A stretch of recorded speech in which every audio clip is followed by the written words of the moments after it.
Hey everyone, welcome to this video. In this video, I will show you how to fix auto is not working in Samsung Galaxy S26. First of all, restart device. Swipe down, open give setting panel, click on power off button icon, click on restart. Again, click on restart your phone. Now go back. After that, check charger. Now check charger.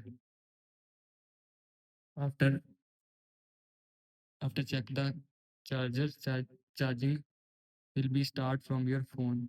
After that, clear cache of Android updates. Open settings.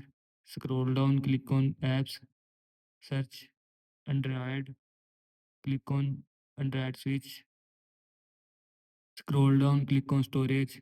Here you will see clear cache. And if you want to clear cache, then click on clear cache. After click on clear cache, Android update will be clear cache from your phone. Now go back. After that, software update. Open settings, scroll down, click on software update, click on download and install. Here you will see update option, and if you want to update software, then click on update. After click on update your phone software, it will be update from your phone. This is how you can fix auto is not working in Samsung Galaxy S26. I hope you like this video and thanks for watching this video.